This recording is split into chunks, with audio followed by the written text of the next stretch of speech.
አሁን ባህል ሕክምና ሲባል ወይም ደግሞ አገር በቀል ዕውቀት ኢትዮጵያ ውስጥ በቃ ለኢትዮጵያ ሕዝብ ነፍስ ነው። በቃ እስትንፋስ ማለት የባህል ሕክምና ከሌለ የኢትዮጵያ ሕዝብ የለም ባጭሩ። አገር በቀል ዕውቀት ኢትዮጵያ ውስጥ እንዴት ሊገነባ ይችላል የሚል አንድ የበጎ አድራጎት ድርጅት አቋቁሜ እሯሯጣለሁ። ከራብ በላይ ሌላ በሽታ የለም። ረሃብ የተባለውን በሽታ የሚያክመው ባህላዊ ምግብ፣ ያ ባህላዊ ምግብ ሁሉ እየቀረ ነው።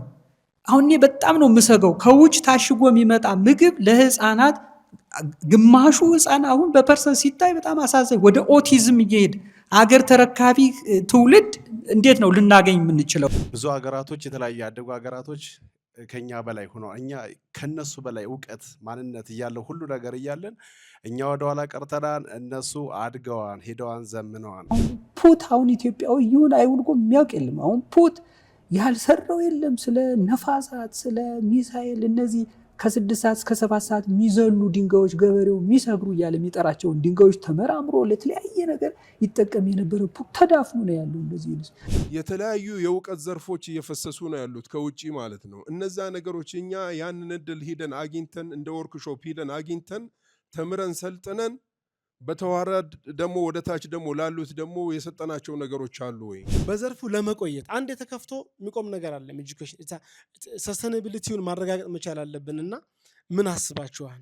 ከዚህ ከተሰበሰበው መካከል እሳቸው በቀር አንድ ጋቢ የደረበ ሰው አይተሻል? የሀገር በቀል ዕውቀት እያለ እየተናገርን አንድ ጋቢ ከኔ ጀምሮ እኔንም ጭምር አንቺንም ጭምር ወደርንም ጠላንም ትምህርት ቤቱ ይከፈታል። ተጠራጠሩ። ወደርንም ጠላንም አይቀርም በቃ።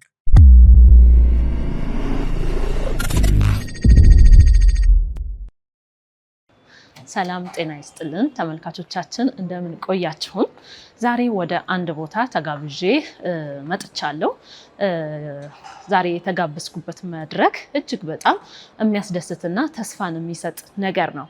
ምክንያቱም ከዚህ በፊት በሁሰት ፖድካስት ላይ ከሰለሞን መንደር የባህል ሕክምና ማዕከል መስራች ከመምህር ክንፈ ሩፋኤል ጋር በሀገር በቀል ዕውቀት ዙሪያ ሰፊ ውይይት አድርገን ነበረ።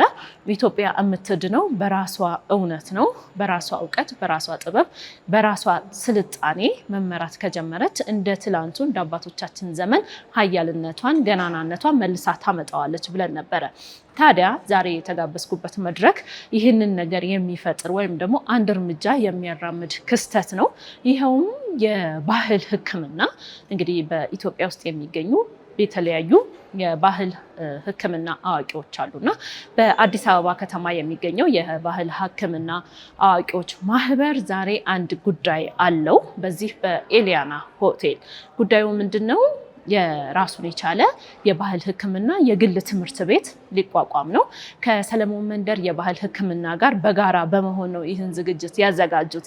ዛሬ በርካታ የሀገራችን ሀገር በቀል አዋቂዎች በተለይ በሕክምናው ዘርፍ ላይ ያሉ ስብሰባ፣ ምክክር፣ ውይይት የሚያደርጉበት ዝግጅት ነው። ታላላቅ ሰዎች ተገኝተዋል፣ እነ መምህር ክንፈ ሩፋኤልን ጨምሮ ማለት ነው። ወደሱ ተጋብዤ መጥቻለሁ። ውይይታችንን እናስቃኛችኋለን። ይሄ እንግዲህ ሀገራቸውን ለሚወዱ በሀገራቸው ማንነት ጥበብ ለሚኮሩ ኢትዮጵያውያን ትልቅ ደስታ ነው ብዬ አስባለሁ። እንደ ጅማሮ ስለሚታይ እንግዲህ ዋናው ዓላማው አንድና አንድ ነው። እሱ ምንድነው? ትምህርት ቤት መክፈት አለብን ወይ ነው። ፋርማሲ መክፈት አለብን ነው። ብዙ ሀገራቶች፣ የተለያዩ ያደጉ ሀገራቶች ከኛ በላይ ሆነው እኛ ከነሱ በላይ ዕውቀት ማንነት እያለው ሁሉ ነገር እያለን እኛ ወደ ኋላ ቀርተናል። እነሱ አድገዋን ሄደዋን ዘምነዋን። እኛ አንድም ነገር አልከፈትንም፣ አልጀመርንም፣ አላሰብንም። እስከዛሬ እንደ ሀሳብ ይዘነው ቀርበናል። ይህን ነገር እንዴት ታዩታላችሁ? እንዴት ነው የምናብላለው? እንዴት መክፈት አለብን የሚለው ላይ ነው። እሺ ተመልካቾቻችን፣ የባህል ሕክምና ለትውልድ አሻራ በሚለው እንግዲህ መርሃ ግብር ላይ የባህል ሕክምና በትምህርት ስርዓት ውስጥ ለማስገባት ወይም ደግሞ የራሱን የቻለ የባህል ሕክምና ትምህርት ቤት ለመክፈት በተደረገ ውይይት ላይ ነው የምንገኘው። አጠገቤ እጅግ ታላላቅ ሰዎች ይገኛሉ። ጋሻ ያልነ ሙላትና መምህር ክንፈ ሩፋኤል አብረውኛሉ። ጋሻ ያልነ ሙላት እንግዲህ ሀገር በቀል ዕውቀት ሲባል እርሶ አሉ። እርሶ ካሉ ደግሞ ስለ ሀገር በቀል ዕውቀት ይነሳል፣ ግድ ነው። እንደው ዛሬ ይሄ የሀገር በቀል ዕውቀታችን ትምህርት ቤት ይሁን የሚል ሀሳብ ተነስቶ ውይይት ሲደረግ ነበር። ምን ተሰማዎት? በጣም ከፍተኛ ስሜት ነው የተሰማኝ። ሙከራው ራሱ በጣም ቀላል አይደለም። እግዚአብሔር ፍጻሜውን ካደረገው ይሄ ሙከራ ምንን ነው የሚሰጠው? ነገ ለነገ ወዲያ ለሚገነቡ በሀገር በቀል እውቀት ላይ ለሚገነቡ ስራዎች መሰረት ይሆናል የሚል ነው። በራሱ አሁን ባለንበት ዘመን ላይ ይህ ዘመናዊ ማለት ሕክምና ዘመናዊ ትምህርት ቤት መላ ኢትዮጵያን አጥለቅልቆ በያዘበት ዘመን ላይ ከሱ የሚፎካከር እሱን ተግዳሮት የሚሰራ የሀገሪቷን ጥንታዊ የሀገር በቀል እውቀት ወደፊት ሊያመጣ የሚችል የሕክምና ተቋም እና ትምህርት ቤት እናቋቁም ብሎ መጀመሩ እኔ በጣም ከፍተኛ ውጤት የሚሰጥ ነው ብዬ ነው የማምንበት። የሀገራችን ደግሞ የባህል ሕክምና አያያዙ ይሄ ሳይኮሎጂካል ሜክአፓችን የእኛም ሆነ የታካሚውም ወይ ሌላውም ይሄም መታየት አለበት። ይሄም ሕክምና የሚፈልግ ነገር መሰለኝ። እንደው ሌሎቹንም ዝም ብለን አምተን እንትን አይደለም። አንደኛ የትራዲሽናል ሜዲሲን በሀገራችን ባህሉ ሰክሬት ነው። እንደዚህ አይነት ነገሮች ችግር ሊያመጡ ይችላሉ። ፕሊዝ እና እንደገና እንደው የጎደሉ ነገሮችን እያሟላን ብናዳብረው ይሻላል የሚል እንትን አለኝ እኔ በግሌ። በችኮላ ባንሄድ ጥሩ ነው፣ ትልቅ ነገር ስለሆነ። አመሰግናለሁ። እንግዲህ የባህል ሕክምና ዘርፉ እንደ ሰይጣን ከመታየት አልፎ ለዚህ መብቃቱ እጅግ በጣም አስደሳች ነገር ነው እና እንዲያው እግዚአብሔር ይመስገን ነው የምለው እኔ ማለት ነው። ብዙም አላበዛም፣ አጭር ነገሮችን ነው የምናገረው። ሌሎቹ ወንድሞችም አባቶችም ስለተናገራችሁት ማለት ነው። እንደ ሀገር አሁን እኛ የተለመደብን ነገር አለ ማለት የሆነ ስራ ለመስራት ምክንያቶችን ደርድረን ዜሮ ሁነን ነው የምንቀረው። ቻይናን ለምሳሌ ብናነሳ አንድ ነገር ጀምረው ለመጨረስና ለማስኬድ ነው ውይይት የሚጀምሩት። ስራውን ግን የተወሰኑ ሰዎች ይጀምሩታልና ሌሎችም እንደዛው ለትልቅ ደረጃ የሚደርሱት በዚህ አካሄድ ነው እና እኛ አሁን ይሄ ትምህርት ቤት በጣም ቀላል ነው ማለት እውቀቱ ከቤት ነው፣ ቁስ አካሉ ከቤት ነው፣ መሬቱ ከቤት ነው፣ ቤቱ ከቤት ነው። ሁሉ ነገር ከቤታችን ስለሆነ የመመካከር ስራ ብቻ ነው እንጂ ሌላ ይሄን ካላገኘን የምንለው ነገር የለም ማለት ነው። ስለዚህ ትምህርት ቤቱ እንደው ካስፈለገ ከወጭም አልፎ ደማችን ቢሆን ሰጥተን ማስጀመር ማሳደግ ስለምንችል ያው እንደ ከባድ አድርገን አንየው ማለት ነው። ወደ ኋላ ስናይ አሁን አዲስ አበባ ዩኒቨርሲቲ ሌሎችም ዩኒቨርሲቲዎች እዚህ የደረሱት የት ላይ ተምረው ነው ካልን ዛፍ ስር ሲማሩ ነው የነበረው ማለት ነው። ምን አይነት መምህራን ናቸው? በዕለቱ እውቀት የነበራቸው አባቶች ነው ጀምረውት እዚህ የደረሰው ማለት ነው። ስለዚህ እንኳን በጣም እጅግ ትልልቅ መምህራን ከጎናችን እያሉ ምንም የሚያሰጋን ነገር የለም ነው። ሌላው ነገር አሁን በመንግስት ደረጃም ይሄ ድጋፍ አይደረግም ምናምን የሚሉ ነገሮች አሉ። አሁን ቅድም ጋሽ ዳዊት ያነሱት ሀሳብ አለ ማለት እኛም አናውቀውም። ትምህርት ቤቱ ከተከፈተ ቀን እንኳ ስራ ብንሆን ሌሊት ምሽት መጠን እንማራለን። ከዚህ በላይ ሌላ ምን እንፈልጋለን? ካላወቀ አንድ ሰው ሊደግፈው አይችልም። ለምሳሌ ወርቅ መሆኑን ካላወቀ አንድ ሰው ወርቅ የሚቆፍረውን ሰው ታው መሬቱን አታበላሸው ሊለው ይችላል ማለት ሊያስቆመውም ይችላል፣ ስለ ወርቅ ባህሪ ካላወቀ ማለት። ስለዚህ አሁን ይሄ የኛ ውስጣዊ ነገሮች አሉ ማለት እነሱን ነገር ማስተካከል ነው ትልቁ የስራ ድርሻችን። ይሄ አሁን መተቻቸት፣ መናናቅ እኔ እንደውም ዛሬ አስቤ የነበረው መተቻቸት መናናቅ ይቅር በሽታ ይቀበር የሚል ታላቅ መሪ ቃል ይዘን ብንጓዝ የሚል ነው ሀሳብ ይዤ የነበረው ማለት። ስለዚህ አሁን የኛ ወደ ኋላ ያስቀረን እኛው በእኛ አንዋደድም ማለት ነው። እሱን ማስወገድ ይኖርብናል። አንዱ የሆነ ነገር ሲፈጥር እሱን አፕሪሼት ማድረግ፣ ማጠንከር፣ ማበረታታት፣ አይዞህ ጠንክር፣ እኔ ደግሞ እንዴት ሁኜ ልውጣ የሚሉ ነገሮች እንዲህ አይነት ነገሮችን ወደፊት እያመጣን ተፋቅረን በሰላም መጓዝ ከቻልን ማንፈተው ችግር የለም። እንኳን ትምህርት ቤት ሌላ ዩኒቨርሲቲ መመስረት እንችላለን። ይሁን እንጂ እኔ ደግሞ ሌላው ደግሞ ስጋት አብሯለኝ። ያ ስጋት ምንድን ነው? ዘመናዊ ሕክምና እንደምንታውቂው ታላላቅ ሆስፒታሎችን የገነባ ነው። እነ ሚኒሊክን፣ እነ ሚኒሊክ ሆስፒታልን፣ እነ ጥቁር አንበሳን ከዚያም ወዘተ ወዘተ ብትይ ታች ያለው ድረስ በጣም ተንሰራፍቶ ያለ ትልቅ ኃይል ነው። ይህ ኃይል ደግሞ በቀላሉ የሚገፋ ኃይልም አይደለም። ቴክኖሎጂው በእጁ ነው፣ እውቀቱ በእጁ ነው፣ ምሁራኑ በእጁ ናቸው። ይሄ አስኳላ ያፈራቸው ምሁራን በሙሉ በእጁ ናቸው።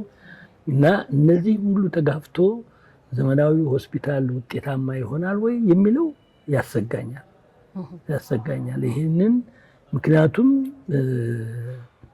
የዘመናዊው ሆስፒታል በአንድ በኩል ድጋፉ ከመንግስት ጋር ነው። የህዝብ ድጋፍ አለው፣ የዓለም ድጋፍ አለው። ዛሬ ስኳር በሽታን የስኳር ክኒንን ወደ ባህላዊ መድኃኒትን ለውጥ ብሎ የሚነሳ ባህላዊ ሐኪም የሚዋጋው ሐኪሙ አይደለም። ስኳር በሽታ የስኳር ክኒንን የሚሰራው ፋብሪካ ነው። ፋብሪካው የትም ዞሮ የትም አድኖ ወይ ይገለዋል ወይ ያባረረዋል ወይ ከስራ ያስወጣዋል። ስለዚህ አሁን እያንዳንዳቸው ክኒኖች አለቃ አላቸው፣ ኃይል አላቸው። ከጀርባቸው የቆመ ደግሞ ፋብሪካ አላቸው። ያ ፋብሪካ ደግሞ ቀላል ፋብሪካ አይደለም። ስለዚህ ይህንን ሁሉ ተቋቁሞ ምንም ድጋፍ የሌለው የመንግስትም የህዝብም የምንም ድጋፍ የሌለው ሆስፒታል ምን ያህል ውጤታማ ይሆናል? ይህንን መነጋገር በጣም ማሰብ ያለብን ይመስለኛል። ስለዚህ የኔ እምነት ምንድን ነው? ይሄኛውን በዚህ በኩል እየገነቡ አሁን የሚቋቋመውን የህክምና ሆስፒታል የሀገር በቀል ህክምና ሆስፒታልን በአንድ በኩል እየገነቡ በአንድ በኩል ምሳሌ እየሆኑ በሌላ በኩል ደግሞ መሰረታዊ የሆነ ለውጥ ከአስኳላ ጋር የመጣብንን ለውጥ የትምህርት ስርዓት የሚፈርስበትንና መሰረቱን አገር በቀል እውቀት የሚያደርግበትን ሁኔታ አብሮ ማጥናት ያስፈልጋል። በዚህ ብቻ ተመስርቶ መሄዱ አያዋጣንም ብዬ ነው የማስበው። ምክንያቱም ኃይሉ ቀላል ኃይል አይደለም። ከዛ በኩል ያለው ዛሬ እኔ ራሴ ሆስፒታል ሂድ ከምትይ ማነው አገር በቀል ዳማከሲን ከአገር በቀል እውቀት ወስደህ ዳን ከምትይ ሐኪም ቤት ሄደህ ክኒን ዋጥ ብትይ ነው የሚቀለኝ። ይሄ የሆነበት ምክንያት እኔ የተጠመቅኩት በአስኳላ ነው። አንቺም የተጠመቅሽው፣ ሁላችንም የተጠመቅ ነው። ይህንን በጥሶ ወጥቶ አገር በቀል እውቀት ጋር ለመገናኘት አንድም የእግዚአብሔር ኃይል ያስፈልጋል፣ አንድም የሆነ ታምር መፈጠር አለበት ብዬ ነው የማስበው። እና ምንድነው ዓላማዬ? ይሄም በአንድ በኩል ተምሳሌት ይኸው ለምሳሌ እያሉ አዲስ የተቋቋመውን የሕክምና የሀገር በቀል ሕክምና እያሳዩ፣ በሌላ በኩል ግን መሰረታዊ ለውጥ የሚያመጣውን ደግሞ የትምህርት ስርዓት በአገር በቀል እውቀት ላይ የተመሰረተ ስልጣኔ እውቀት ይቋቋም እያልን ደግሞ መሄድ መቻል አለብን። ስለዚህ ልጆቻችን ከዚህ በኋላ የትምህርት ስርዓታቸው የስልጣኔያቸው መሰረት የሀገር በቀል እውቀት እንዲሆን በየቦታው ስርዓተ ትምህርቱን መዋጋት ያለብን ይመስለኛል። ይሄ ነው መሰረታዊ ለውጥ ሊያመጣ የሚችለው ብዬ ማስበው። የኔ ጥያቄ ምንድን ነው፣ አሁን እዚህ አፍሪካ ላይ ብዙ አፍሪካ ሀገሮች ላይ እንደተባለውም ይህ የባህል ሕክምና ማዕከል እንደተቋቋመ በዩኒቨርሲቲ ደረጃ በኮሌጅ ደረጃ ራሱን ችሎ ዘመናዊውን ሕክምና ራሱን ችሎ ይሄ ባህላዊ ሕክምና ደግሞ ትኩረት ተሰጥቶት ደግሞ ራሱን ችሎ ብዙ አፍሪካ ሀገር ላይ ማየት እንችላለን። ሳውዝ አፍሪካ ላይ፣ ታንዛኒያ ላይ፣ ሞዛምቢክ ላይ እነዚህ ሀገሮች ላይ እናያለን፣ በሰፊው እናያለን። እኔም እድል አግኝቼ የተወሰኑ ሀገሮች ላይም ተንቀሳቅሼ አይቼዋለሁ። ቻይናም ሌሎች ሀገሮችንም አይቻለሁ። ነገር ግን እኛ በትክክል እውቅና አግኝተን እየሰራን ነው ወይ ያለነው እዚህ ቦታ ላይ? ትክክለኛ የመንግስት ድጋፍ ካለን ደግሞ መንግስት ለዚህ ማህበር ወይንም ደግሞ ለዚህ ለባህል ሕክምና ምን ያደረገው አስተዋጽኦ አለው? የተለያዩ የእውቀት ዘርፎች እየፈሰሱ ነው ያሉት ከውጪ ማለት ነው። እነዛ ነገሮች እኛ ያንን እድል ሂደን አግኝተን እንደ ወርክሾፕ ሂደን አግኝተን ተምረን ሰልጥነን በተዋረድ ደግሞ ወደ ታች ደግሞ ላሉት ደግሞ የሰጠናቸው ነገሮች አሉ ወይ? ቅድም እርሶም እንደተናገሩት የተለያዩ ሀገሮች ሂደው እድል አግኝተው ትሬኒንግ እንደወሰዱ ነግረውናል። ያን ትሬኒንግ ግን በተዋረድ ምን አደረጉ? እውቀቱን አገኘን ግን በዛ ዘርፍ ላይ አልተሳተፍንበትም ወይንም አላስኬድነውም የሚል ነገር ከእርሶ ሰምቼ ነበረ። እርሶ ያ የሰበሰቡትን እውቀት ለማህበሩ አበርክተዋል ወይ? ማህበሩ ደግሞ በተዋረድ ደግሞ ለአባላቶቹ ደግሞ ያደረገው ነገር አለ ወይ የሚለው ነገር ለእኔ ጥያቄ ነው የሚሆንብኝ። 100% በትክክል መንግስት እውቅና ሰጥቶናል ወይ? ከሰጠ ደግሞ ምንድነው ያደረገልን? ለእኛ ምንድነው ያደረገው? እኛ ተጠቃሚ እንድንሆን ምን ያደረገው ነገር አለ? ትሬኒንግ የተሰጠን ነገር አለ ወይ? በባህል ሕክምና የለም። እድል አግኝተን ደግሞ ወደ ውጭ ደግሞ አንዳንድ ወርክሾፖች አሉ፣ እኔ የምሳተፋቸው ሁሉ አሉ።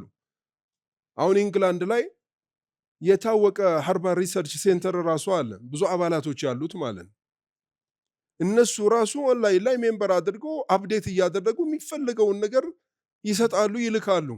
አይሰስቱም። እንደኛ አይደለም። የኛ የባህል ሐኪም ለልጆቹ እንኳን ለማስተላለፍ ራሱ የድብቅ ስራዎች ነው እየተሰሩም ያሉት ማለት ነው። እንደ ውጭው አይደለም። የተለያዩ ቦታዎች ላይ ይሄ በድብቅ የሚሰሩ ነገሮች የመድኃኒቱን ኳሊቲ በማውረድ የጎንዮሽ ጉዳት ወይንም ሳይድ ኢፌክቱን ከፍ የማድረጉ ሁኔታ ከዚህ አንጻር ጋር የተያያዙ ነገሮች ናቸው ብዬ ነው ማስበው። ሌላው ነገር ብዙ ጊዜ ተደጋጋሚ ለማህበሩም የምናቀርበው ጥያቄ አለ። አቅም ሊኖረን ይችላል። የሚያስፈሉ ግብአቶችን ለዚህ ለመድኃኒት ኳሊቲውን ጠብቆ ለማህበረሰቡ እንዲደርስ ብዙ ጊዜ ግብአቶች ይፈቀዱልን፣ ይሰጠን፣ እንዲመጣ ይፈቀድልን፣ ከቀረጥ ነፃ እንዲገባ ይፈቀድልን ብለን ብዙ ጊዜ ተደጋጋሚ እንጠይቃለን። ግን መንግስት አያቀንም፣ እኛን አያቀንም። የጎን የሆነ እንትን ነገር አለ፣ እውቅና ተሰጥቷል የሚል ስም አለ። ነገር ግን የለም። የባህል መድኃኒቶችን ከቦታ ወደ ቦታ ሂደን እንኳን ሰርች አድርገን ፈልገን የሀገሪቱ እንግዲህ አፔንዳውን ቶፖግራፊውንም ሁሉን ነገር ታውቁታላችሁ። ሁሉም ነገር ኢንፍራስትራክቸሩ ሁሉ የተስተካከለ አይደለም። ስለዚህ ሌሎች የሕክምና ዘመናዊ ሕክምና ፋርማሲዎች፣ ሌሎችም ቢካፖች፣ ምኖች፣ መኪናዎች እየተመቻቸላቸው ከቀረጥ ነፃ እያስገቡ፣ እኛ ግን ከቦታ ወደ ቦታ ሂደን ተዘዋውረን ያንን ነገር ለማምጣት ራሱ እንድንችል አላደረገንም። ለምን? ትክክለኛ እውቅና ስላልተሰጠን ነው። ይሄ ባህል ሕክምና ማለት ነው።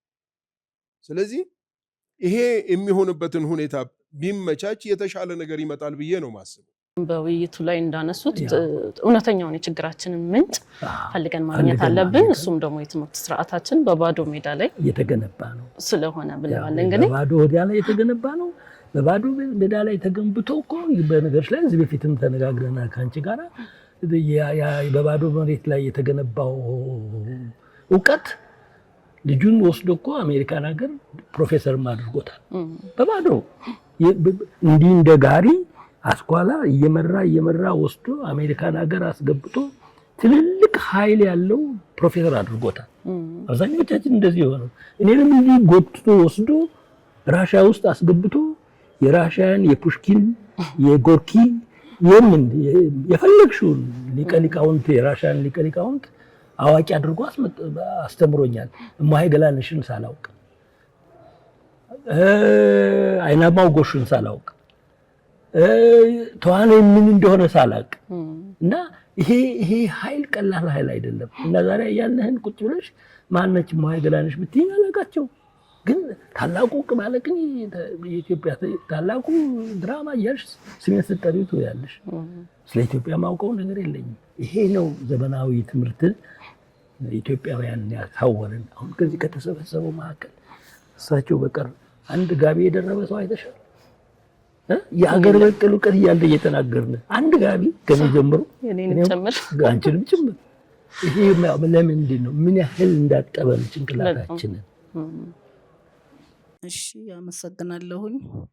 እኔ እንኳን ያው ከባህል ሕክምና አዋቂዎች ከሐኪም በቀለ ሰርቪሳ ነው የመጣሁት። እኔ መናገር የምፈልገው ይሄ ማህበር እንደ በፊቱ አይደለም። በጣም ጥሩ ሁኔታ ላይ ነው ያለው። አድጓልም ተሻሽሏልም። በጣም አመራሮቹም ብዙ መስዋዕት ከፍለዋል ይሄን ማህበር እዚህ ለማድረስ። ያው እግረ መንገዳችንን ሳናመሰግን አናልፍም። በጣም በጣም በጣም ተሻሽሏል፣ እድገቱም ጨምሯል። ግን አሁን እኔ መናገር የምፈልገው አባላቱም በደንብ ግልጽ እንዲሆንለት የምፈልገው ምንድነው፣ አሁን ትምህርት ቤት ሲባል ይሄ ትምህርት ቤት ቀላል አይደለም። ከፍተኛ ኮንስትራክሽን ነው የሚገነባው።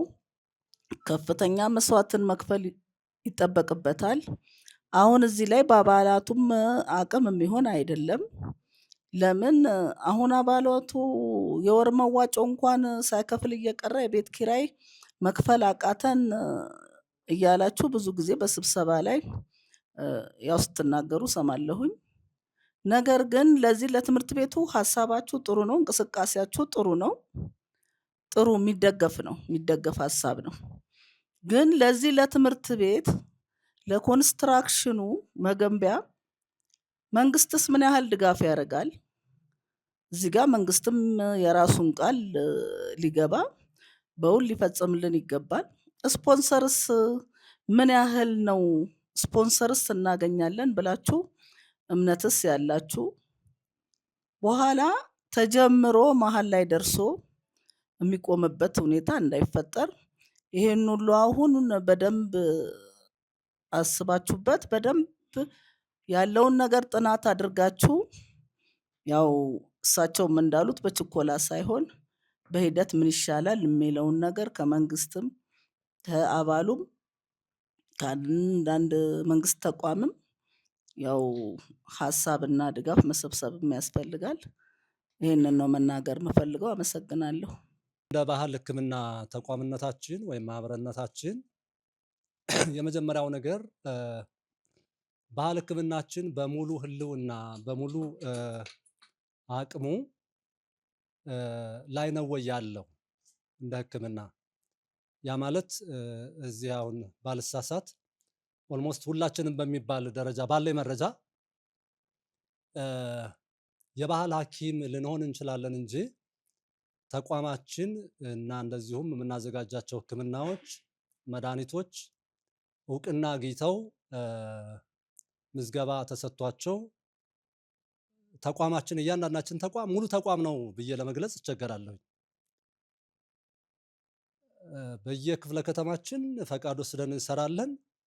ሕክምናውን በአንድም በሌላም እያሳደግነው ስንመጣ ደግሞ ማን ነው አንተን ይህን መድኃኒት ለታካሚዎች እንዲሰጥ ያደረገ? አትችልም የሚሉ በርካታ እንትኖች እንደ ወጀቦች አሉ። ከዚህ አንጻር ደብዳቤ ሁሉ ሲያስፈልግ ታቆማለህ ምናምን የሚሉ ነገሮች ሁሉ ይመጣሉ እና እኔ አንዳንድ ጊዜ ይሄ መነሳቱ ምንም ችግር የለበትም። ግን አንድ ነገር እናስብ።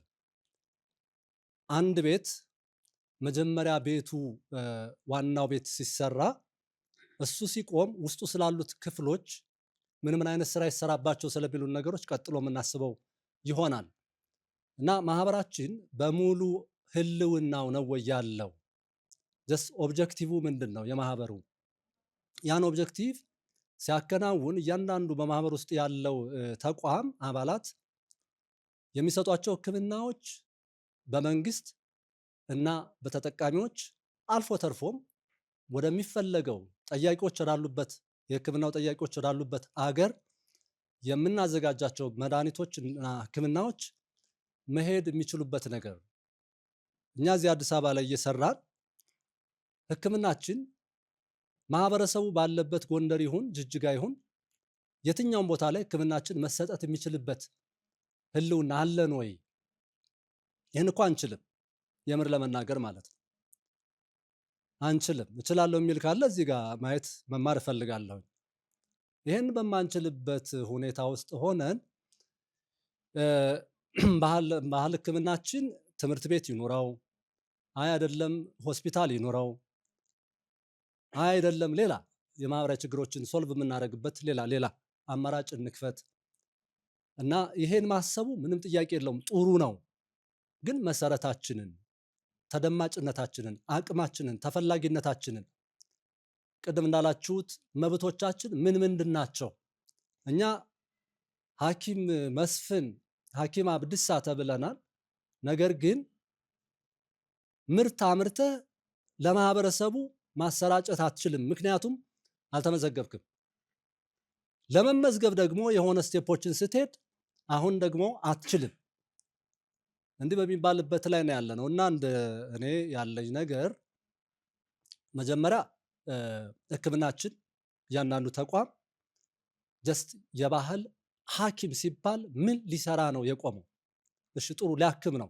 ስለዚህ ሊያክም ከሆነ የሆነ ምርት ያመርታል። ያ ምርቱ በማህበረሰቡ ዘንድ ተቀባይነትን አግኝቶ ተመዝግቦ ስራ ላይ ውሎ ያን ጊዜ ተቋማችን እንደ ተቋም በየትኛውም ፓተንቱን አግኝቶ ሙሉ ስራውን መስራት እንድችል ያን ቅድሚያ ብንሰራ ላለሁ። ለምሳሌ አሁን ባህር ዳር ላይ ከክልሉ ጤና ቢሮ ጋር ከሌሎችም ከትምህርት ቤት ቢሮ ጋር ተነጋግረን እንደኛ እንደ ሰሎሞን መንደር በቅርቡ የባህል ሕክምና ሆስፒታል እና ዘመናዊ ሆስፒታል በአንድ ላይ ራሱን ደረጃውን ጠብቆ እንዲሁም ደግሞ አገር በቀልና የባህል ሕክምና ማሰልጠኛ ትምህርት ቤት እሱንም ያው በሂደት ላይ ነው ያለ ነው እና እንዲያውም ይሄኛው ሲነሳ ይሄኛው መሪ ሆኖ ሌሎች በየክልሉ ያሉት ደግሞ እንደ ቅርንጫፍ እንደ ብራንች ሆነው የምናድግበት ነገር ይኖራል ብዬ አሰብሁ። አሁን እስካሁን ግን እዛ ላይ ቢያንስ እኛን ጀምረውና ሌላው ደግሞ ይከተላል የሚል ሀሳብ ስለነበረ ስለዚህ ስንጀምረው ሁሉም ነገር ቀላል ስለሆነ ብዙም ስጋት የሚያሳድሩ ነገሮችን አይምሯችን ላይ አናስቀምጣቸው፣ ወደፊት እያመጣን እየቀረፍነ ብንጓዝ ጥሩ ነው። ለዚህ ነገር ደግሞ እንቅፋት የሚሆኑ ነገሮች አሉ። እነዚህን ነገሮች አሁን ብዙ ወንድሞችም አባቶችም ሀሳብ ስትገልጹ አላያችኋቸውም፣ አላነሳችኋቸውም።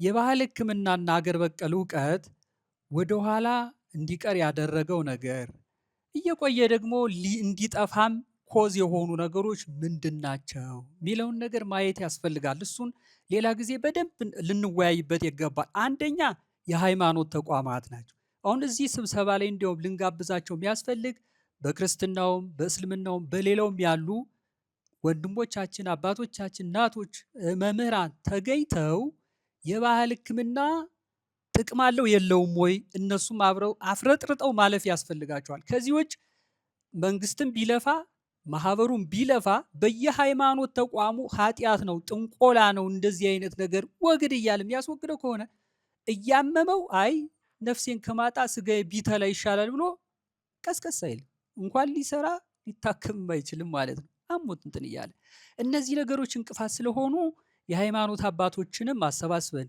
የመንግስት አካላትንም ማሰባስበን ኮዙ ምንድን ነው? የባህል ሕክምና ወደኋላ እንዲል ያደረገው ነገር ኮዙ ሪዝኑ ምንድን ነው? ኢትዮጵያ ታላቅ ሀገር ናት፣ ጥንታዊ ሀገር ነች። ለምሳሌ የዛሬ 1575 ዓመት ሰርጀሪ ትሰራ የነበር ሀገር ብቸኛዋ ሀገር ኢትዮጵያ ናት። ሌሎች የ100 ዓመት እድሜ ያላቸው አውሮፓውያን ቀድመውን ሄዱ። ለምንድን ነው ቀድመውን የሄዱ? ምክንያቱ ምንድን ነው? ዋት ኢዝ ዘ ሪዝን አዘባኳት ምንድን ነው የሚለውን ነገር በደንብ ወደ ውስጥ ገብተን ማጥናት ይኖርብናል ማለት ነው። ያንን ስናጠና እናገኘዋለን ችግሩ የት ላይ እንደሆነ። ስለዚህ አንደኛ የሃይማኖት አባቶችን፣ ሁለተኛ ዘመናዊ ሕክምና ላይ የሚሰሩ ዶክተሮችን ባህል የሀበሻ መድኃኒት የባህል ሐኪም እንደዚህ አትጠቀሙ ወዮ እንደዚህ ካደረግ ምናምን ሚል አለ። ከምን አንጻር ነው? ተሰባስበን እንወያይ። ከመጥፎ ነው ወይስ ምንድን ነው? ያ ዶክተር ይሄን ሊያወራ የቻለው አይምሮ ውስጥ ምን ኑሮ ነው? ያየው መጥፎ ነገር አለ ወይስ ደግሞ ምንድን ነው? የሌላ ሀገር ተልእኮ አለ ወይም ምንድን ነው የሚለውን ነገር በጋራ ለመፍታት እኒህን አካላት በአንድ ላይ አድርገን ብንጓዝ ጥሩ ነው። ትምህርት ሚኒስቴር አሁን ወንድማችንም እንደገለጹት ኦፕን ናቸው። በቃ ምን እዚህ በላይ ምን ያደርጉ። በጤና ሚኒስቴር በኩል ያሉትም አሁን በቀጣዩ መርሃ ግብር ከምሳ በኋላ የሚገኙ ናቸው። ሀሳባቸው ምን እንደሆነ የምናየው ነው ማለት ነው። ስለዚህ መንግስት የምንለው እነዚህን ነው ማለት ነው። ሌላ የት አለ መንግስት የሚባለው? ስለዚህ እኔ ስላልገባኝ ነው። እንዴት ነው ነገሩ? እስካልገባኝ ድረስ በላርግ ብዬ ልወስንልህ ልፈርምልህ አልችልም። ተጠያቂ ልሁን አልሁን አላውቀውም፣ አልተማርሁትም ማለት ይሄ ትልቅ ነገር ነው። ይሄን ደግሞ እንዲገባቸው እንዲያውቁት ደግሞ ማድረግ የኛ የስራ ድርሻ ነው እላለሁ። አመሰግናለሁ። ይህንን ትምህርት ቤት እናቋቁም ማለት ከመጀመር የሚነሳ ነው። የመጀመሪያው አሁን ዛሬ እንጀምር ነው የተባለ። አሁን ለመጀመር ደግሞ ድፍረት ይጠይቃል። አንድ ነገር ለመጀመር ድፍረት ከሌለ ወደ እውቀትም ልንሸጋገር አንችልም። ብዙ ሰዎች የተለያየ የፈጠራ ስራ ሲሰሩ እየሞቱ ነው። በጣም ትላልቅ ፕሮጀክቶች አባይ እኮ መጀመሩ በጣም ተራ ነበረ፣ ግን ብዙ ሰዎች ሞተዋል። የሞቱት ሰዎች ቁጥር ግን አይነገርም። ይገርማቸዋል። እዛ ውሃ የወሰደው አለ። ፈንጅ በሚፈናደበት ጊዜ ከፍተኛ ፍንዳታ ተፈጥሮ ወደ መደርመስ ሆነው የተሰዋሉ እና ከዛ ይጀምራል። በዋነኛነት ትምህርት ቤቱን ማቋቋም ማለት የባህል ሕክምና ሙያን ህልውናና የሙያ እድገትን ማረጋገጥ ነው። የመጀመሪያው ይሄ ነው። አሁን ህልውናው በሙያ ደረጃ ተተረጋገጠ። አሁን ጤና ሚኒስቴርን ማፍረስ እንችላለን? ወደኋላስ መመለስ እንችላለን? ቅድም አቶ ዳዊት በጣም ሲናገሩ ነበር። አንድ መድኃኒት ፕሮሰስ ላይ አልፎ ከኛ ተነስቶ ወደ ሰርቲፋይድ ከገባ እውቅና ደብሊውኤችኦ እውቅና ተሰጠው በኋላ ምን ይሆናል? በቃ የትም ዓለም መሸጥ ይችላል ማለት ነው። አሁን ሚትፎርሚን የትም ሀገር ይመረት። አንደኛው ጀርመን ውድ ነው፣ እዚህ ሀገር ርካሽ ነው ምናምን፣ ግን በደብሊውኤችኦ መጠን ማለት ነው። በቃ የትም ሀገር ላይ ስኳርን ይህን ይቆጣጠራል ተብሎ ስምምነት የተደረገ ነው። እና አንዳንዴ እኛ የዚህ ሀገር መድኃኒት ነው አይደለም ምናምን የሚለው ማለት ነው። እና ይህን ካልኩ የፋይናንስ ከራስ ወደ ሌላ ለማሸጋገር ከባለ ሀብት፣ ከመንግስት፣ ከኤንጂኦ ወዘተረፈ የተለያዩ መሄድ ይቻላል። ምንም ፍርሃት አያስፈልግም። ከራስ ተተጀመረ የት ይሄዳል? እንደው አይሆንልንም ብንል እንኳ የምናዋጣው ነገር በትክክለኛ ህጋዊ መስመር መሄድ አለበት የሚለውን መውሰድ ነው። የባህል ሕክምና ትምህርት ቤቱ መማሪያና ሕክምና መስጫ ነው። ለምሳሌ እያየን ነው። ወደ ዘመናዊ ስንሄድ በፊት ጥቁር አንበሳ ሆስፒታል ብቻ ነበር አይደል? አሁን ምንድን ነው? እንደውም ወደ ግል ዞሯል እኮ ማስተማሪያው ነው። ሌሎችም ሆስፒታሎች ሕክምናውን መስጫና ማስተማሪያውን አድርገውታል ማለት ነው። ይሄ አሁን ምንም ብዥታ የሚፈጥር እንዳልሆነ እንድንረዳዳ ነው። መድኃኒቶችን ለመሸጥ በትምህርት ቤቱ በእውቀት ሰርቲፋይድ ከሆነ በኋላ የመነሻ የህጋዊ ጆርናል ያጎናጽፈዋል ማለት ነው። አሁን መድኃኒቶቻችን አንዳንድ በጣም ፕሮፌሽን ስራ እየሰሩ ያሉ የማውቃቸው ሰዎች ሲናገሩ ነበር። አንዳንድ በሽታን እያዳኑ የዳኑት ሰዎችም ወጥተው ሚዲያቸው ላይ መግለጫ እየሰጡ ከዚህ ነው የመጣሁት ከአሜሪካ ድኛለሁ እያሉ በግልጽ በሚዲያ ላይ እያሳዩ ነበረ። አሁን ያን ለማድረግም በምን ተደግፎ ማለፍ አለበት? በእውቀት። አሁን እኮ ለባህል ሕክምና የጤና ሚኒስትራችን ወይም የጤና ፖሊሲያችን ለባህል ሕክምና ምንድን ነው ተባለ። እኔ እንደው የሆነ ቃል ልጠቀም፣ ይቅርታ ለቃሉ እንግዲህ ሌላ ትርጉም ካልተሰጠው። ኢትዮጵያ ለዚህ የኢትዮጵያ የሕክምና ሜዲሲን ባለሙያዎች ወይም ፖሊሲያችን ድንግል ነው፣ አያውቀውም። ቅድም እኔ ሁልጊዜ የምለው ነገር ነው። አሁን ፊት ለፊት ያለውን ሐኪም ሞገስን መገምገም እንደማይችል ይሄ ድንግል ነው ማለት ነው። ድንግል ነው ማለት ምንድን ነው? እውቀቱ የለም ማለት ነው። እና ያንን እውቀት እናምጣ፣ እንደውም ሀገሪቷን የሚያስተምር ያደርጋል። ይሄ ትብብር በጣም እኔ በቀላሉ የሚታይ ነው ብዬ አልወስድም። አቶ ዳዊት አሁን እኔ እንዴት እንደምትከታተሉ አላቅም፣ እኔ እከታተላለሁ። ወደ ደብሊውኤችኦ ዋና ዳይሬክተር ሄደው ነበር አይደለ? ማህበሩን ወክለው ነው አይደለ? የሚገርም ነው። ይሄ ማህበር ደብሊውኤችኦ ድረስ ሄዶ እየተዋወቀ እያለ እኛ ገና ነንና እኛ እንደዚህ ነን ብለንታል ራሳችንን ወደ አስረን ወደ ኋላ እየጣልን። ይሄ ትክክል ስላልሆነ ራሳችሁን ከፍ አድርጉት። የመጀመሪያው እኔ ለዚህ የባህል ሕክምና አምባሳደር ደብተራ ጠንቋይ ምናምን ብሎ የሚያወራ ወሬ ለመበጣጥስ ነው የቆምኩት። አይደለም ደብተራ ማለት ዶክተር ማለት ነው።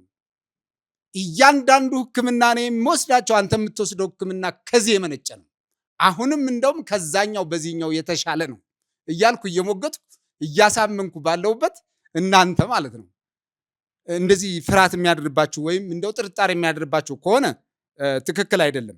የሰለሞን መንደር የባህል ሕክምና መስራችና ዋና ስራ አስኪያጅ ሐኪም ክንፈ ሩፋኤል፣ ከዚህ ቀደም እንግዲህ ኢትዮጵያ ሀገር በቀል እውቀታችንን እንዴት አጣነው፣ ምን እዚህ ያደረሰን፣ ኢትዮጵያ መዳን ካለባት የምትድነው በራሷ እውነት ነው ብለን ተነጋግረን ነበር ፖድካስት ላይና እርስዎ ደግሞ አሁን ያንን የመሰለ ሀገር በቀል እውቀት ሰዎች የሚማሩበትን የሚታከሙበትን ማዕከል ከመመስረት በላይ ዛሬ ይሄ የሀገር በቀል እውቀት የምንለው በተለይ በሕክምናው ዘርፍ እርስዎ የተሰማሩበት የራሱ ትምህርት ቤት እንዲኖር ንድፈ ሀሳብ ባቀረበ በዚህ ውይይት ላይ ለመዘጋጀቱ ምክንያት እርስዎ ኖት እና መጀመሪያ በጣም ልናመሰግኖት እንወዳለን።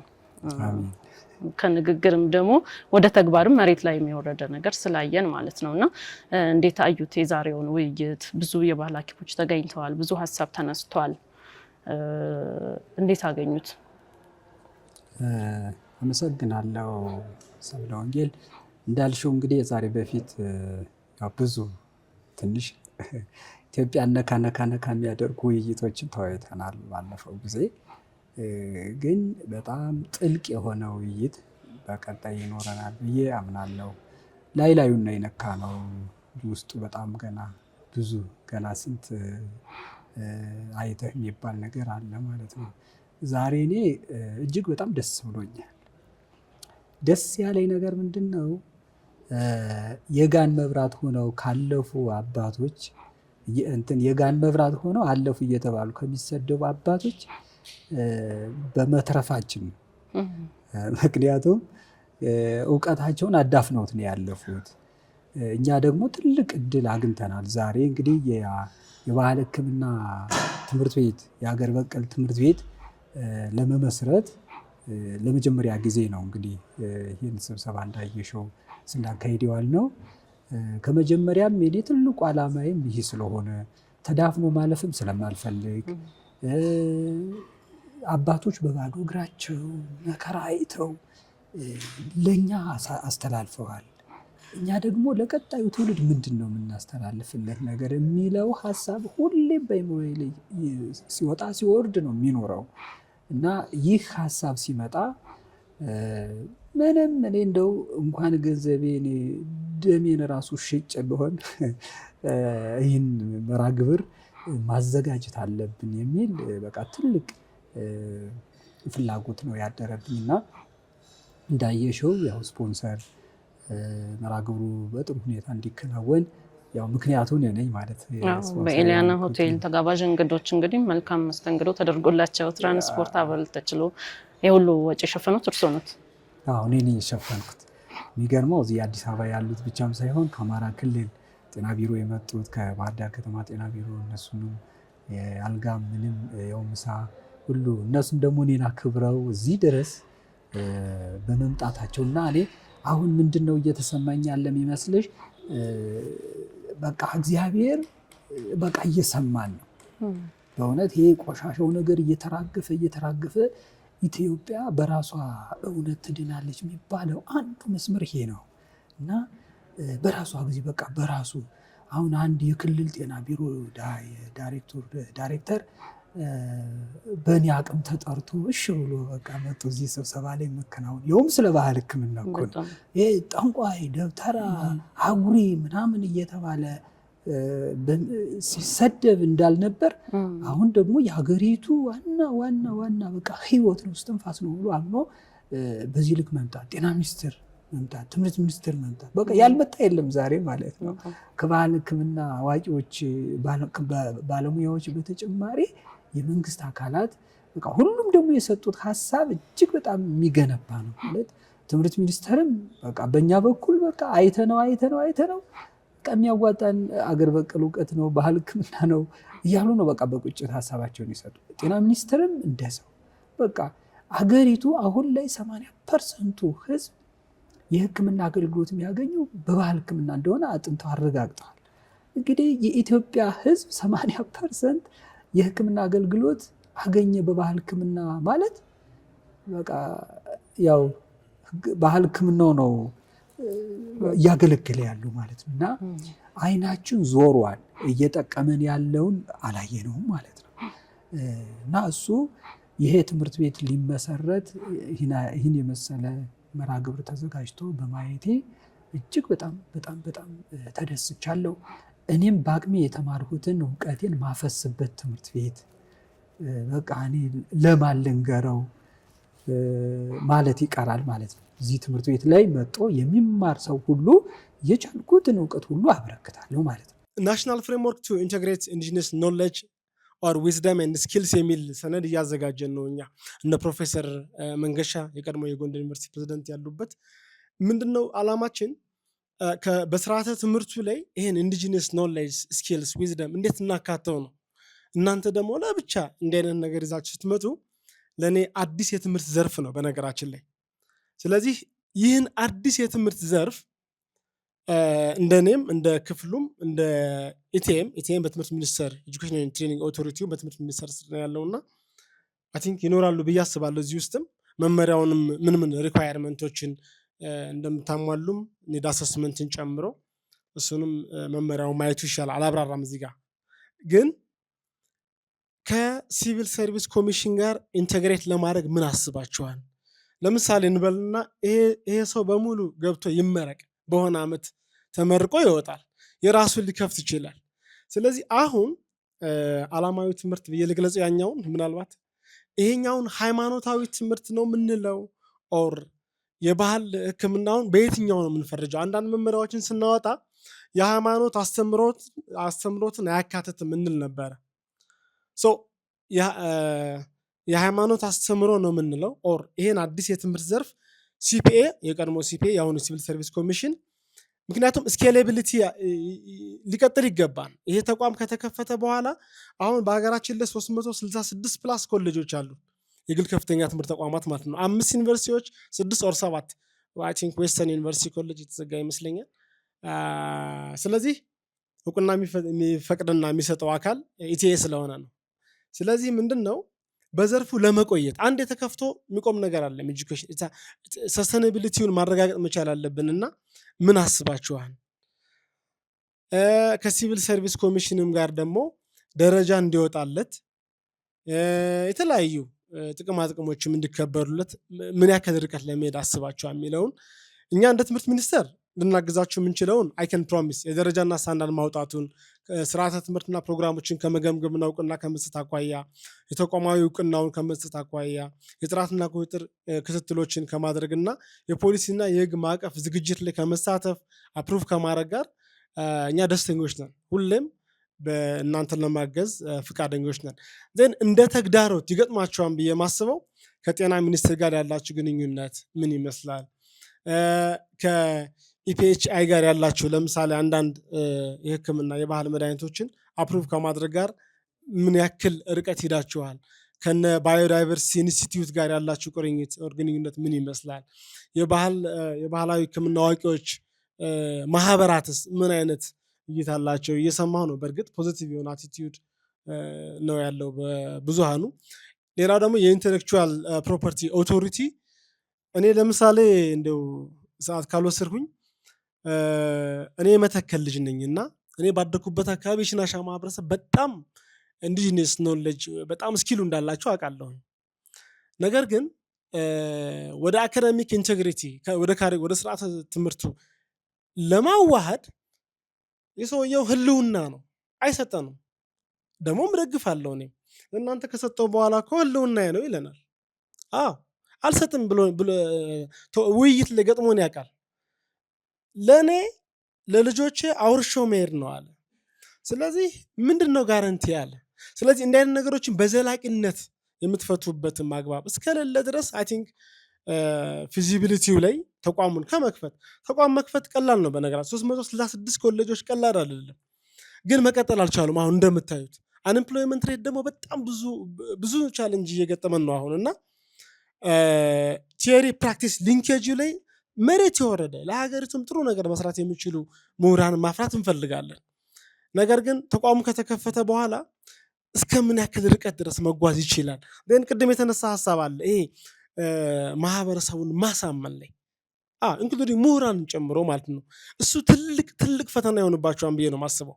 ምክንያቱም እንዲህ አይነት ነገሮች አጓጉል ስምም እየተሰጣቸው ሲጠቀስ እንደነበረ በነጮች ሲሆን ሌላ ስም እንሰጠው። እኛ ጋር ስንመጣ ደብተራ ምናምን የሚል ስም እየሰጠን እኛው በእኛው ነው ጠልፈን እየጣልን ራሳችንን ያስቸገር ነውና ይሄን ነገር በጣጥሶ ለመሄድ ከተለያዩ የመንግስት አካላትም ጋር መስራት ይጠበቅባቸዋል ብዬ አስባለሁ። እንደ ትምህርት ሚኒስቴር ግን ሁሌም እኛ የምንችለውን ኦር የእኛን ሙያዊ ይገዛ ለማገዝ ፈቃደኞች ነን። እጅግ በጣም ሲበዛ አመሰግናለሁ። ቴንክ ዩ ሶ ማች። ወደርንም ጠላንም ትምህርት ቤቱ ይከፈታል። ተጠራጠሩ። ወደርንም ጠላንም አይቀርም። በቃ እምቢ ካላችሁ ሀብታምና ባንክ እናስገባበታለን። በቃ የሚቀጥል ይቀጥላል፣ የማይቀጥል ይተዋል። በግልጽ እንገራችሁ። ምክንያቱም ይሄን እድል ማምለጥ የለበትም። እኛ ከሚመለከተው አካል ጋር ሄደን ጨርሰናል፣ አስታክለናል። መመሪያውንና ህጉን እስከያዝን ድረስ አካሄዱን ደግሞ ወደፊት የሚመረጡ ኮሚቴዎች ስለሚሄዱበት አብረን እንሰራለን። ለእናንተ ነው ጥረቱ፣ ለእናንተ ነው እድገቱ። እባካችሁ ግዙን ብለን ጠርተናችኋል። አሁንም እግዙ። ሚዲያ ላይ ግን ይሄ እጽዋት ለዚህ መድኃኒት ምናምን አይነት ነገር እኔ አልወድም፣ አልሰጥም። ምክንያቱም ህዝቡን ሰደድ ሂደህ ሙት ማለት ነው። በቃ አንድ እጽዋት የተለያየ ባህሪ አለው። በቃ ይሄ ለዚህ ሲባል ምኑ ነው ስሩ፣ ቅጠሉ፣ ግንዱ፣ ፍሬው ምኑ ነው ለዛ በሽታ የሚሆን? ይሄ ከፍተኛ ትምህርት፣ ከፍተኛ ጥናትና ምርምር የሚጠይቅ ከዘመናዊ የህክምና ሳይንስ ጥናትና ምርምር እጅግ የባህላዊው ጥንቃቄ የሚፈልግ ነው።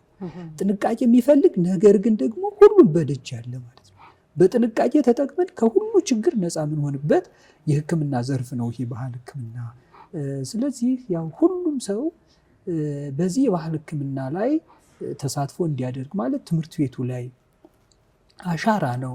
ይህን ትምህርት ቤት መገንባት፣ እዚህ ትምህርት ቤት ላይ ተሳትፎ ማድረግ የከሌ የሚባል አይደለም። የኢትዮጵያን ህዝብ መታደግ ነው። ምናልባት የአንድ ሰው ትምህርት ቤት ቢሆንም እንኳን የኢትዮጵያን ህዝብ መታደግ ነው። እዛ ትምህርት ቤት ላይ ተምሮ የሚወጣው ሰው ሐኪም ነው። የቀደመችውን ኢትዮጵያን የሚመልስ ትውልድ ነው እዚህ ትምህርት ቤት ላይ ተምሮ የሚወጣው ማለት ነው። ስለዚህ የምንፈልገው ደግሞ የቀደመችውን ኢትዮጵያን ማግኘት ነው። ያቺ የቀደመችው ኢትዮጵያ ማናት? ሁሉም ያውቃል። እነ ላሊበላን የያዘች እነ አባ ጊዮርጊስ ዘጋስጫን፣ ሌሎቹ እነ አባ ሕርያቆስን፣ እነ ቅዱስ ያሬድን፣ እነ አባ ገሪማን እነ አባ ዘሚካኤልን የያዘች እነ ፑትን የያዘች አሁን ኢትዮጵያዊ ይሁን አይሁን እኮ የሚያውቅ የለም። አሁን ፑት ያልሰራው የለም። ስለ ነፋሳት፣ ስለ ሚሳኤል እነዚህ ከ6 ሰዓት እስከ 7 ሰዓት የሚዘሉ ድንጋዮች ገበሬው የሚሰብሩ እያለ የሚጠራቸውን ድንጋዮች ተመራምሮ ለተለያየ ነገር ይጠቀም የነበረ ፑት ተዳፍኖ ነው ያለው። እንደዚህ ግን አሁን ላይ አንዳንድ የሚያሳዝኑኝ ነገሮች እኔ የላሊበላ ዘር፣ እኔ የያሬድ ዘር፣ ያሬድ እኮ ኢትዮጵያዊ ነው፣ እኔ የከሌ ዘር፣ እኔ የቴዎድሮስ ዘር፣ እኔ የበላይ ዘር ምናምን፣ ይህን እኔ ብዙም አልደግፍም። ላሊበላን ሆኖ መገኘት ነው እኔ የምደግፈው። ቅዱስ ያሬድን ሆኖ መገኘት አንችልም፣ እንችላለን። ይህ ምክንያት መደርደር አያዋጣም። እንደ ቅዱስ ላሊበላ መሆን ይቻላል። ሰው ንጹህ መሆን ነው የሚጠበቅበት። ከክፋት ነፃ ከሆነ እንደነዚህ አባቶች ሆኖ እነዚህ አባቶች የሰሩትን ድንቅ የሆነ ጥንታዊ ስልጣኔ አሁንም ድረስ መስራት እንችላለን። ተራራው የኛ፣ ድንጋዩ የኛ፣ ወንዙ የኛ፣ ጥበቡ የኛ፣ ብራናው የኛ። የኛ ያልሆነ ነገር ምን አለ? እንደ ውጭ ሀገሮች እንኳን የሌላቸውን ከ20 በላይ የማዕድን የድንጋይ አይነት እንኳን የሌላቸው ኢትዮጵያ 398 እዛም በላይ የድንጋይ አይነት ያላት። ኧረ እኔ ምኑን ተናግሬ ምኑን ጨርሰዋለሁ። በቃ ማለት ይሄን የባህል ሕክምናውን ሀገር በቀል እውቀቱን ከፍ የሚያደርግ ትምህርት ቤት መመስረት ማለት ኢትዮጵያን ጠቅላላ መታደግ ነው። ከድህነት ከብጥብጥ ከምናምን አሁን ይሄ ሀገር በቀል እውቀቱ ባህል ሕክምናው ቢሰፋ ቢዳብር ኑሮ የሃይማኖት ተቋማትም የመንግስት አካላትም ቀድመው ነቅተው ቢጠብቁት ኑሮ ዛሬ የምናየው መጨራረስ፣ መገዳደል፣ መተቻቸት ምናምን እኮ ምንም አይኖርም ነበር። ከውጭ ሀገር ሆኖ ሀገር ውስጥ ያለ ነው ሲያፋጅን አይኖርም። ኖ ይላል ሰው አይሰማም። ጆሮ በሀገር በቀል እውቀት የተደፈነ፣ በሀገር በቀል የባህል ሕክምና የተደፈነ፣ በሀገር በቀል ስነ ምግባር፣ በሀገር በቀል የመታረቂያ ስነ ስርዓት አይምሮ የተሞላ ነው። ፌስቡክ እና ቲክቶክ እያየ ቲክቶከር ሆኖ አይቀርም የነበረው ማለት ነው። እና ይህም ሁሉ የሚፈታ ኢትዮጵያን የሚያደርግ ትምህርት ቤት ስለሆነ ይህ ትምህርት ቤት በዛሬው ዕለት እንዲከፈት እንዲጀመር በመደረጉ እጅግ በጣም ነው ደስ ያለኝ ማለት ነው። 1-2 ነጥቦች ግን ማንሳት የምፈልገው ለዚህ የሀገር በቀል እውቀትም ሆነ የመድኃኒት ስርዓት ችግር ፈጣሪው ማን ነው ብለን መጠየቅ ያለብን ይመስለኛል።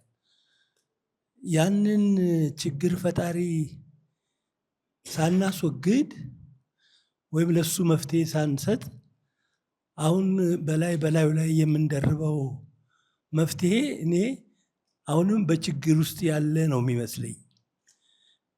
ለምሳሌ ማን ነው የሀገር በቀል እውቀትን ወደኋላ እንዲገፋ ያደረገው የሚለው ጥያቄ አሁንም መመለስ ያለበት ይመስለኛል።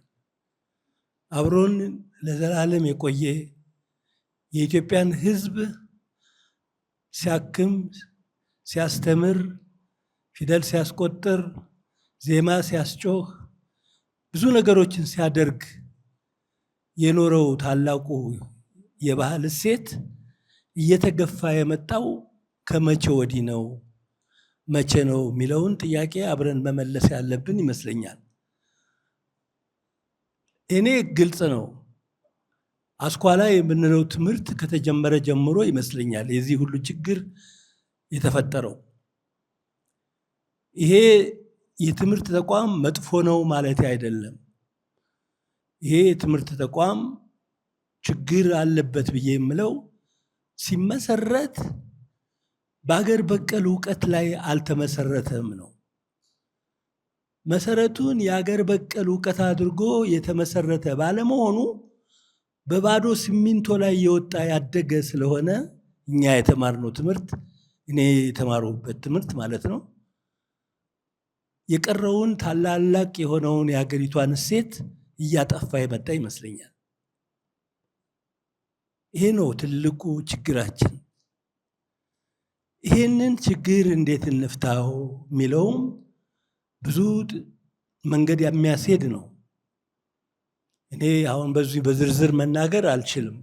መናገር የምችለው ግን ምናልባት ከዚህ አሁን ከምናደርገው ልፋት ጋራ የሀገሪቷን የትምህርት ስርዓት ምናልባት በሀገር በቀል እውቀት ላይ እንዲገነባ እኛ ወረደ የተቃጠልነው እንደተቃጠልነ ልጆቻችን ግን በዚህ ጉዳይ ላይ እንዳይቃጠሉ ስርዓተ ትምህርቱ በሀገር በቀል በሀገሪቷ የብሔር ብሔረሰቦች ባህል ላይ የተገነባ እንዲሆን የመጣሩ ሂደት አብሮ ቢታይ የሚል አመለካከት አለኝ። የምንገነባው ሐኪም ቤት የምንገነባው ትምህርት ቤት እንደተለመደው በአስኳላ መዋጡ አይቀርም። ምክንያቱም የሰለጠነ እውቀት፣ የሰለጠነ ትምህርት፣ የሰለጠነ ቴክኖሎጂ ይዞ የሚመራ አስኳላ ከባህላዊ ሕክምና ትምህርት ቤት ጋር ከባህላዊ የትምህርት ስርዓት ጋር እየተወዳደረ ይሂድ ማለት በጣም አስቸጋሪ ነው የሚሆነው። ይሄ በአንድ በኩል እየሄደ እያለ ግን ሌላ ልጆቻችንን የሚያፈራ ልጆቻችንን በሀገር በቀል እውቀት መሰረት ላይ ግን ስልጣኔን የሚያሳድግ የትምህርት ስርዓት እንዲመሰረት በስርዓተ ትምህርቱ ላይ አብረን ብንሰራ እኔ አንድ አይነት መፍትሄ ይኖራል ብዬ አስባለሁ። ብዙ መዘርዘር ይቻላል። ምክንያቱም ከዚህ ጋር የተያያዘ ብዙ ነገሮች አሉ። ዛሬ ጥበቦቻችን፣ እውቀቶቻችን በጠቅላላ የሊቃውንቶቻችን ሳይቀሩ ውጭ ነው ያሉት፣ አውሮፓ ነው ያሉት። እየተሸጡ እየተገዙ እንበል በሙሉ ሊቀ ሊቃውንቱ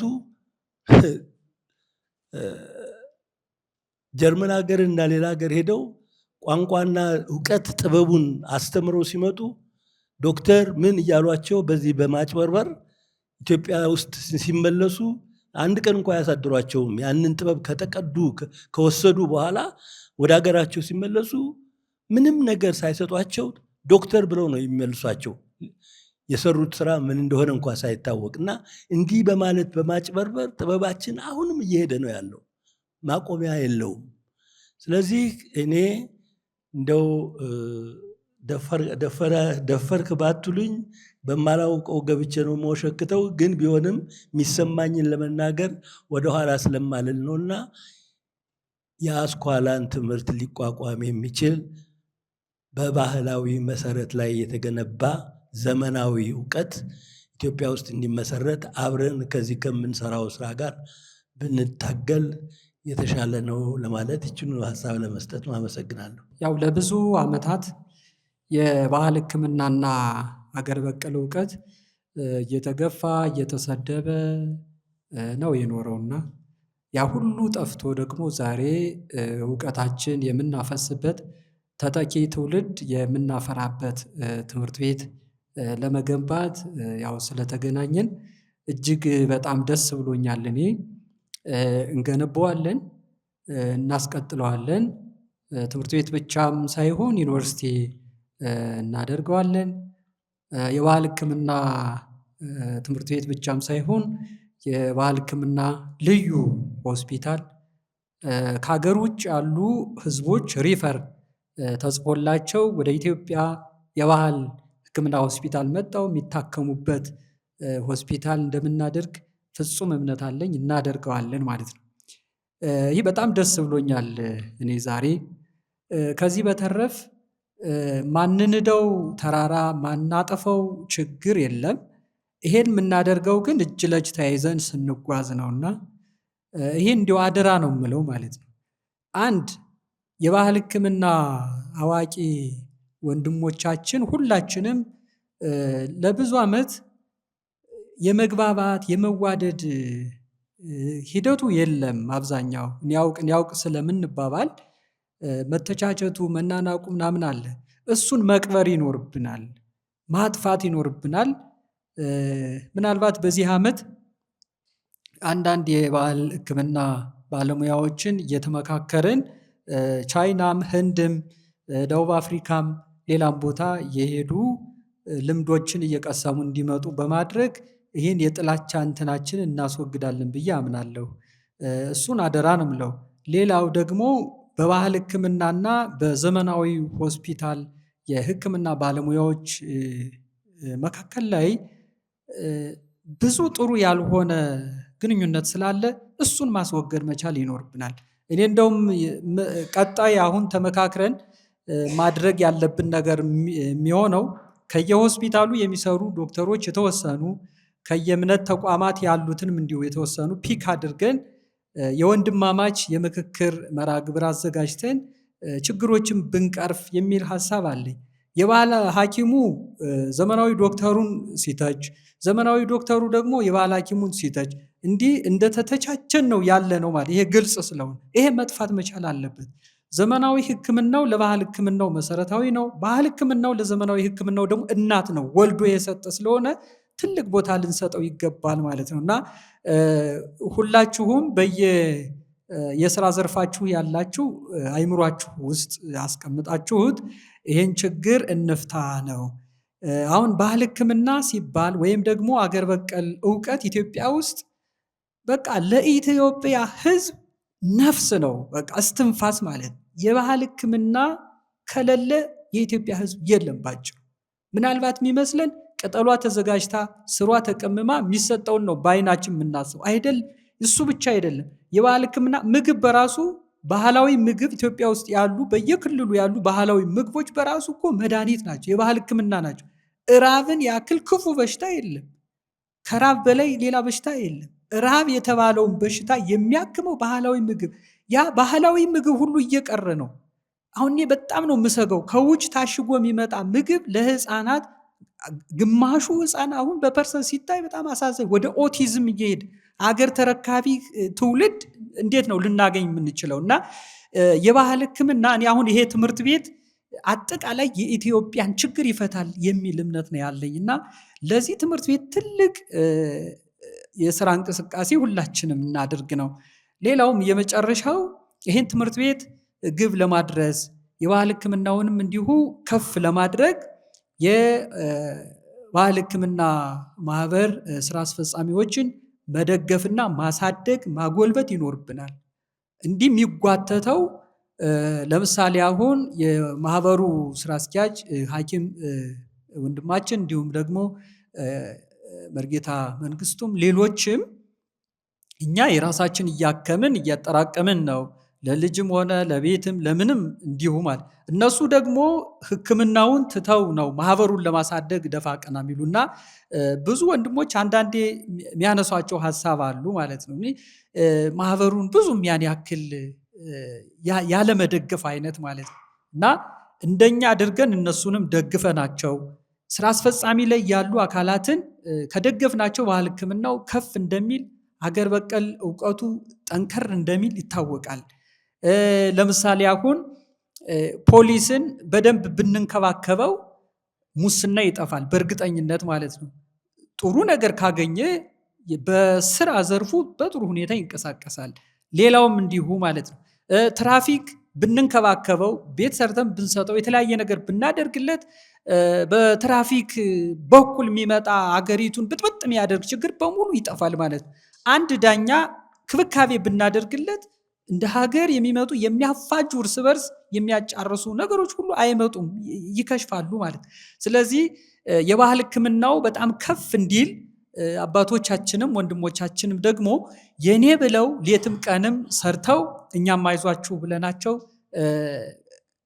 ያሰብነው ነገር ለፍጻሜ እንዲበቃ ያው ወንድሞቻችን ማሳደግ፣ አይዟችሁ ማለት፣ ማበረታታት፣ ሰርቪስ ከሌለም ሰርቪሶችን ማመቻቸት፣ ሌላም ከሌለ እንደዚሁና አንዳንድ ችግር ስናይ እንዲያው ሌላ ተቃራኒውን ሳይድ ከምናጎለብት ይልቅ እያስተካከል ነው ችግሩን የኛ ነው ብለን አብዲሳ የተወሰነ ክፍተት ሲታይ አይ እኔ ብኖር ኑሮ አይኖርም አብሬ ማገዝ አለብኝ፣ መንግስቱም የኔታ መንግስቱም ደግሞ ክፍተት ሲኖር እንደዛ አይነት ነገር እያደረግን እጅ ለእጅ ተያይዘን ብንጓዝ የሚል ሀሳብ ነው ያለኝ። እዛ በተረፍ የመንግስት አካላት ትምህርት ቢሮም፣ ትምህርት ሚኒስቴርም፣ ጤና ሚኒስቴርም በየዘርፉ ያላችሁ የተለያዩ ጥያቄዎችን ይዘን እንመጣለን። ስናበላሽ ኮርኩማችሁም ቢሆን ገርፋችሁም ቢሆን መክራችሁም ቢሆን አስተካክሉን። ጥሩ ነገር ዘንድ ከመጣን ግን የኔ ብላችሁ ያው እንድትቀበሉና እንድታሳድጉን የሚል ሀሳብ ነው ያለኝ። ምክንያቱም የባህል ሕክምና ከሌለ ኢትዮጵያ ውስጥ ህዝቡ የለም። አሁን ሁሉም ሰው እኮ ያውቃል 80% የኢትዮጵያ ህዝብ የሚገለገለው የሚታከመው በባህል ሕክምና ነው፣ የታወቀ ነው። ጤና ሚኒስቴር የሚያጠናው ጥናት ስለሆነ ማለት። ስለዚህ 80% ይህን ያክል የሚገለገል ከሆነ ይህ የባህል ሕክምና ማደግ ግዴታ ነው ማለት ነው። እሱን እንድናደርግ ነው። አመሰግናለሁ። ጓለ የከፍተኛ ትምህርት ዘይቤ በሚል መጽሐፋቸው ላይ እውነት የራሷም የሐሰትም ምስክር ናት። አንድ አሮጌ ቤት የሚኖርን ሰው ሄደ ቤትህ እኮ አሮጌ ነው ከምትለው አጠገቡ ሄደ አዲስ ቤት ስራ። ያ አዲሱ ቤት ለራሱም አዲስነቱን ይናገራል፣ የአሮጌውንም ምስክርነት ይሰጣል ይላልና ያንን ነገር እየሰራችሁ ይመስለኛል። አሁን ከመጨቃጨቅ ጥሩ ነው ምናምን ከማለት ስራው ራሱ ለሐሰተኛው ትርክት ምስክር ሆኖ ይቀርባልና ሀሳባችሁ ልፋታችሁ የእውነት ሆኖ ሰምሮ ደግሞ ትምህርት ቤቱ መሰረት ድንጋይ ሲጥል እንደምንገናኝ ተስፋ አደርጋለሁ። በጣም አመሰግናለሁ። እግዚአብሔር ያክብርልኝ። እኔም አመሰግናለሁ ሰብልዬ፣ ሁሌም በዚህ መርሃ ግብር ላይ እየተገኘሽ ያው ለተመልካቾች የምታደርሻቸው ውጣ ውረዱ፣ ዝናቡ፣ ብርዱ፣ ወንዙ ሁሉ ሳይበግረሽ የዳውንትን ያክል ውጣ ውረድ ሁሉ ደርሰሽ በወሎ ክፍለ ሀገር በሌሎችም በጫካ ነብር በቃ አይቶ የማይምር የዱር አራዊት ባለበት ሀገር ሁሉ ሄደሽ የምታደርጊው ውጣ ውረድ እጅግ እኔ ውስጤን ነው በቃ እንትን ይለኝ። እኔ ምን በቃ አልቅሼ መግለጽ ካልሆነ በቀር በጣም እንትን ይለኛል። ሰይጣን አይይሽ ነው የምለው። በቃ እስከ መጨረሻው ድረስ እግዚአብሔር ይጠብቅሽ። ድንግል ማርያም አትለይሽ። ድንግል ማርያምን በጣም ነው መወዳት። ያሳደገችኝም እንደ ስጋ እናት ሁሉ ነው መቆጥራት እና ድንግል ማርያም አትለይሽ። በቀጣይ ብዙ ነገር እጅ ለእጅ ተያይዘን እንሰራለን።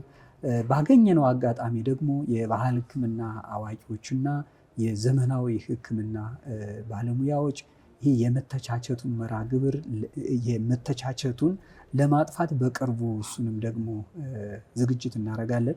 በዛም ተገኝተሽ እንደዚሁ ሌሎችም እንግዲህ ይህን ድምፅ የምትሰሙ ወንድሞቻችንም እንዲሁ ይህን መርሃ ግብር ለማዘጋጀት ከጎናችን እንድትሆኑ። ምክንያቱም ባህል ሐኪም ዘመናዊ ሐኪምን እየተቸ ዘመናዊ ሐኪም ባህል ሐኪምን እየተቸ ልንኖር አይገባም። ጨርሶ ከኢትዮጵያ ሊጠፋ ይገባል። ባህል ሕክምናው ዘመናዊ ሕክምናውን የባህል ሐኪሙ ዘመናዊ ሐኪሙን አይዞህ እያለው መሄድ ይኖርበታል። ምክንያቱም አንድ የዘመናዊ ዶክተር የሚሰጠውን የሚያዝዘውን ክኒን ከምን እንደተሰራ አያውቅም። አንድ የባህል ሐኪም ደግሞ በዚህ ይበልጣል። የሚሰጣት መድኃኒት ከምን እጽዋት እንደተቀመመች ያውቃል ማለት ነው። ስለዚህ ታናሽ ወንድምና ታላቅ ወንድም ሆኖ መቀጠል ያስፈልጋል። ዘመናዊም ወሳኝ ነው፣ ባህላዊም ወሳኝ ነው። ወንድማማች ሆነን እህትማማች ሆነን እናትና ልጅ አባትና ልጅ ሆነን እንድንቀጥል አንቺን ባገኘሽው መድረክ ሁሉ ያው መልእክት እንድታስተላልፊ ነው። እጅግ አመሰግንሻለሁ። እኔም በጣም አመሰግናለሁ። እግዚአብሔር ያክብረልኝ።